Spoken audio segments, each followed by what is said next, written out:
ஹாய்ங்க, நல்லா இருக்கீங்களா? ஒரு ஸ்நாக்ஸ் ஐட்டம் தான் உங்ககிட்ட நான் காட்ட போகிறேன். இங்கே பாருங்கள்,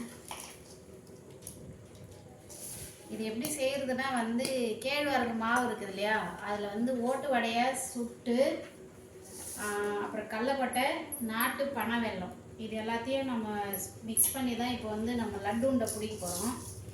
கேழ்வரகு லட்டு உண்டை இதுதான் பசங்களுக்கு ஸ்நாக்ஸ் செஞ்சு கொடுக்கணும். ரொம்ப ஹெல்த்தியான ஃபுட்டு. இந்த ஜங்க் ஃபுட்டு, ஆயில் ஐட்டம், அதுவும் முக்கியமாக பேக்கரியில் வாங்கி தர ஐட்டம்லாம் தயவு செஞ்சு அவாய்ட் பண்ணிவிடுங்க. எந்த ஸ்வீட்டாக இருந்தாலும், எந்த ஸ்நாக்ஸாக இருந்தாலும், ஆயில் ஐட்டமே இருந்தாலும், நான்வெஜ்ஜாக இருந்தாலும் மேக்ஸிமம் 90% வீட்டிலையே செஞ்சு கொடுங்க. கடையில் எதுவுமே பசங்களுக்கு வாங்கி கொடுக்காதீங்க. இது எப்படி செய்யலான்னா, கேழ்வரகு மாவு பிசைஞ்சிட்டு அரை உப்பு போட்டால் போதும். ஏன்னா ஸ்வீட் கலக்க போகிறோம் இல்லையா, அரை உப்பு போட்டு கேழ்வரகு மாவு பிசைஞ்சிட்டு அதை ஓட்டு வடையாக சுட்டுக்கிட்டு அதை பிச்சு போட்டு நல்லா ஆற வச்சுருங்க. கடலக்கொட்டையாக வறுத்து எடுத்து சட்னிக்கு எந்த கலரில் வறுக்குமே அதே மாதிரி கலரில் வறுத்து எடுத்துகிட்டு தோல் நீக்கி வச்சுக்கோங்க. ஃபஸ்ட்டு மிக்ஸி கப்பில் கடலக்கொட்டையை போட்டு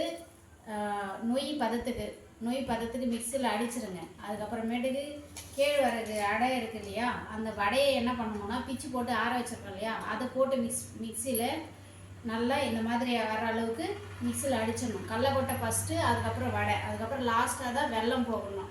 உங்கள்கிட்ட நாட்டு வெல்லம், பனை வெல்லம் கிடைக்கலன்னா நீங்கள் நாட்டு சக்கரை போட்டுக்கலாம். அப்படி இல்லைன்னா வெல்லமே கூட வாங்கி ஆட் பண்ணிக்கலாம்.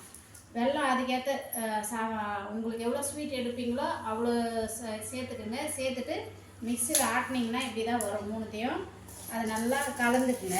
கலந்துட்டு இப்படி உண்டை பிடிச்சி வச்சுக்கணும். உங்களுக்கு எந்த சைஸில் உண்டை வேணுமோ அந்த சைஸில் உண்டை பிடிச்சி வச்சுக்கோங்க.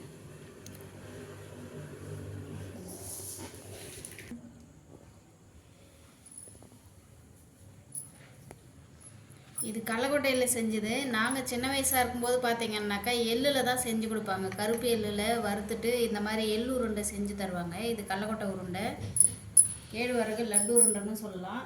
அடுத்த தடவை எள்ளில் செய்யும்போது நான் போடுறேன். எப்படி செய்யறதுன்னு செய்முறையோட ஃபாலோ பண்ணிக்கோங்க.